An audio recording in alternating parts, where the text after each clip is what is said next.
FCI दिखाया जाए तो हमको अरेस्ट किया जाए अभी। 7AC हमारा कोई भी केस लग रहा है तो लगाया जाए। हमारे गोदाम में अगर एफसीआई का सील बोरा दिखाई दे रहा है। पूरे देश में लॉकडाउन जारी है और लॉकडाउन के चलते गरीब से लेकर हर तबके के लोग परेशान हैं। एक तरफ जहां गरीबों के लिए सरकार अनाज एवं अन्य सुविधाएं उपलब्ध करा रही है, वहीं दूसरी तरफ लॉकडाउन के चलते दुकानों में मिलने वाले चावल अनाज जिन गोडाउन से बाजार तक जाते हैं, उनके उन व्यवसायियों पर सिवान के कुछ अधिकारियों की काली नजर पड़ गई है और मोटी रकम के चक्कर में अधिकारी सारे नियम कानून को ताक पर रख देते हैं। क्या है पूरा मामला, आइए जानते हैं इस रिपोर्ट में।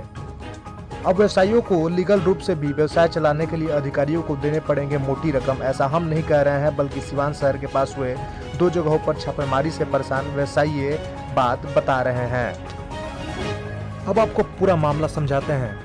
राजा सिंह कॉलेज के पास एक राइस और आटा मिल व्यवसायी के गोदाम पर एडीसीओ केसर जमाल ने कुछ एमओ के साथ मिलकर छापेमारी की और उस मिल में rखे अनाज को अपने साथ लेते चले गए। जब इस मामले की जानकारी मिलने पर मीडिया वहां पहुंचती है तो मामला कुछ और ही सामने नजर आता है। तुम एफसीआई का बोरा में क्यों माल खरीदते हो? ये एफसीआई का बोरा बाजार में नहीं मिलता है माल खरीदने के लिए। जमाल जी के बारे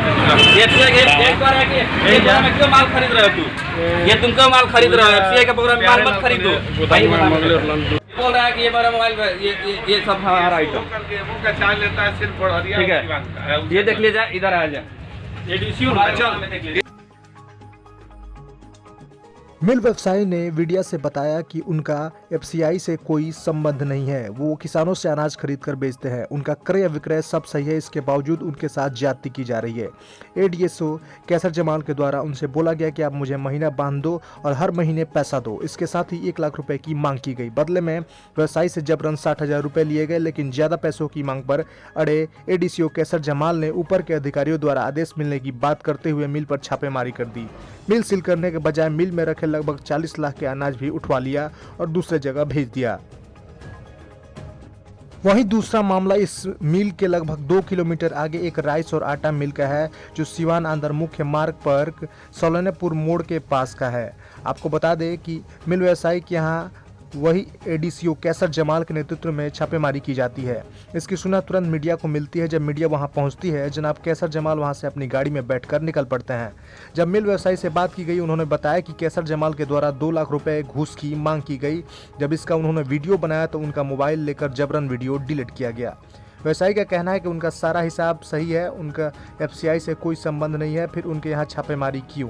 वहीं जब इस मामले में एडीसीओ केसर जमाल से बात करने की कोशिश की गई तो पहले उन्होंने कैमरे पर हाथ मारा, लेकिन इसके बाद भी जब मीडिया ने उनका पीछा नहीं छोड़ा तो उन्होंने इस छापेमारी को वरीय अधिकारी का निर्देश बताया, साथ ही अपने आप को बेकसूर। वहीं जब इस मामले में भाजपा सिवान के बड़े नेता पूर्व जिला अध्यक्ष मनोज सिंह से बात की गई तो उन्होंने केसर जमाल पर प्रश्न चिन्ह लगा दिया। मनोज सिंह ने कहा कि व्यवसायी के साथ गलत हुआ है, ये कहीं ना कहीं धन उगाही के लिए ये सब किया जा रहा है। अब बात करते हैं अधिकारी जनाब केसर जमाल साहब की, तो ये मूल रूप से छपरा के निवासी हैं। कुछ साल पहले ये सिवान हुसैनगंज में एमओ थे। बाद में इनका ट्रांसफर पहले पटना और फिर गोपालगंज कर दिया गया। उसके बाद ये किसी तरह एडीसीओ बनकर सिवान पहुँच गए। फिर सिवान शहर, बढ़िया प्रखंड और हुसैनगंज जैसे बड़े प्रखंड को अपने जिम्मे ले लिया, जिस पर सवाल सिवान भाजपा के बड़े नेता मनोज सिंह ने भी उठाए। केसर जमाल ने सिवान में करोड़ों की संपत्ति अर्जित की है, यानी छपरा निवासी केसर जमाल अब सिवान के पूर्णतः निवासी हो चुके हैं। अब देखना यह है कि मामला धन उगाही का है या कुछ और ही खेल है इसमें। साथ में ये भी देखना दिलचस्प होगा कि सिवान के आला अधिकारी इसमें क्या जांच करते हैं।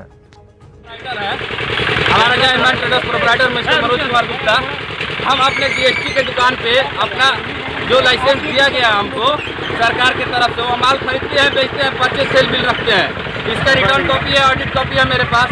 जो प्रॉफिट होता है, एडीसीओ साहब आए थे यहाँ पे, ये गाड़ी लोड हो रही थी, बोले कि क्या लोड हो रहा है? हमने सर देख लिया जाए।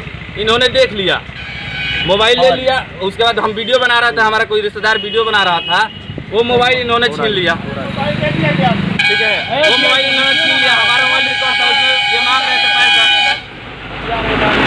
इन्होंने पैसा मांग रहा था हमसे कि हमको पैसा दो। कौन कौन पैसा मांगा है? जमाल सर थे इसमें। सीआई साहब भी थे? नहीं, सीआई साहब नहीं थे।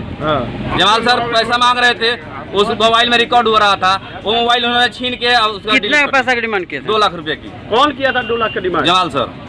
अच्छा, फिर क्या? और नहीं तो बोले कि तुम ज्यादा चालाक बनता है, अभी हम गाड़ी बुला रहे हैं, सारा माल ढोआ के तुम्हारे ले जाएंगे, तुम्हारे पर एफसीआई का चोरी का इल्जाम लगाएंगे, डकैती का इल्जाम लगाएंगे। इन्होंने बोले कि ठीक है सर, हमारा गोदाम में जो भी माल है वो लेके जाया जाए हमारे गोदाम से।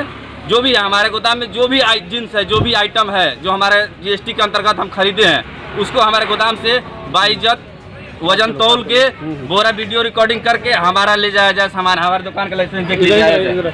और क्या पैसा भी आप दिए हैं कोई? नहीं, पैसा ये लोग मांग कर रहा था, लोग पैसा दीजिए हमको, नहीं तो तुमको उल्टा केस में फंसा देंगे। वीडियो बनाए हैं, अब तो क्या हुआ है? वीडियो है मेरे पास। तो क्या हुआ उसके बाद? मोबाइल छीनने लगे? वो मोबाइल छीन लिए, जो वो छीने मोबाइल छीन लिए, डिलीट कर दिए। लेकिन डिलीट करते वक्त मेरे दूसरे मोबाइल में रिकॉर्ड हुआ है। ठीक है, अपना मोबाइल डिलीट करते वक्त दूसरे मोबाइल में रिकॉर्ड हुआ है। नाम बताइए। मनोज कुमार गुप्ता, जय हनुमान ट्रेडर। छपमारी में नहीं आए हैं, यहाँ हल्ला गुल्ला हुआ, लॉ ऑर्डर का प्रॉब्लम हुआ तो अब हम आए फोर्स लेके आए। लेकिन अभी क्या आपके सामने भी तो वो सब हो ही रहा है? कुछ नहीं हुआ, उधर है, उधर जमा सब लोग चले गए, जमाल जी चले गए। क्यों आप ये सब कर रहे हैं? जाइए ना, अब जाकर बात कीजिए। सर किस लिए छापेमारी की जा रही है? बिना कोई सूचना के, बिना ऐसी के कैसे छापेमारी की जा रही है? कुछ जानकारी दीजिए। छापेमारी हो रही तो जानकारी दीजिएगा ना। छापेमारी हो रही है, एसडीओ साहब के आदेश से छापेमारी हो रही है, ठीक है। और जो घूस मांगने का आप पे आरोप लग रहा है, कौन लगा रहा है आरोप? आरोप लगा रहा है, 5-5 वो टीम बनी हुई है और सीआई है, मजिस्ट्रेट है, और आरोप लग रहा है। आरोप ये है कि 1 लाख रुपया मांगे थे, नहीं दिया गया। किससे मांगे थे? जो मालिक है उससे मांगे। फालतू की बात मत किया कीजिए, समझा? इस तरह का फालतू का बात आप लोग कर रहे हैं। चलिए जाइए यहाँ से, फालतू का आप लोग यहाँ पर आए हैं। ऐसा है कि जब ADSO हैं तो उनको हुसैनगंज बड़हरिया क्यों चार्ज लेते हैं? ये मैं डीएम से मांग करूंगा कि वो पूरे बिहार भर घूम कर सिवान चले आते हैं और सिर्फ हुसैनगंज और बड़हरिया का एमओ का चार्ज लेते हैं। ये मेरे समझ से परे है। जिस दिन एमओ और DSO और SDO चाह देगा, गलत काम नहीं होगा। लेकिन इन लोगों के मिली भगत से कहीं गलत हो रहा होगा तो हो रहा होगा। मैं भी देखता हूँ कहीं ना कहीं चावल कम दिया जाता है डीलरों को, उपभोक्ताओं को यूनिट से कम चावल दिया जाता है, 1 रुपया प्रति किलो ज़्यादा लिया जाता है। हम लोग को शिकायत आती है, हम लोग एमओ को शिकायत करते हैं, SDO को शिकायत करते हैं, उसका समाधान नहीं होता। क्या ये DCO जमाल जी का दूसरा मामला है जहाँ 2 लाख रुपया मांगने का घूस? कहाँ मांगे हैं हम नहीं जानते। ये 2 मामला सामने आया कि घूस नहीं, हम उस मामले को नहीं जानते। हम यहाँ बाबूलाल शाह जी के यहाँ, उमा शंकर शाह जी के यहाँ प्याज खरीदने आए हैं, लेकिन यहाँ पर उनके साथ, उनके लड़के के साथ जाति किया गया है। वो उन्होंने जो किसानों से धान खरीदा है, चावल खरीदा है, किसान ये तो 7 इसी में आता नहीं है। ये तो किसान फ्री हैं, अपने चावल बेचेंगे, गेहूं बेचेंगे, उसके बदले में अन्य सामान ले जाएंगे। ये बहुत सारा चीज़ बेचते हैं। जो छापेमारी हो रही है वो गलत हो रही है? बिल्कुल गलत हो रही है। ऑथेंटिक होना चाहिए, आधार कुछ होना चाहिए जिससे कि गलत पकड़ा जाए। यानी पैसे उगाही के लिए छापेमारी की जा रही है। अब ये तो अब उसको दूसरा क्या कहा जाएगा? ये तो मैंने जो हो रहा है गलत हो रहा है ना। किसी व्यवसायी को नहीं परेशान किया जा सकता है ना। मान लीजिए बैट नंबर लिए हैं, GST रखे हुए हैं, इनका कारोबार है, करोड़ों रिटर्न दे रहा है, टैक्स दे रहा है, टैक्स दे रहा है, इनकम टैक्स दे रहा है, इसको परेशान किया जा रहा है।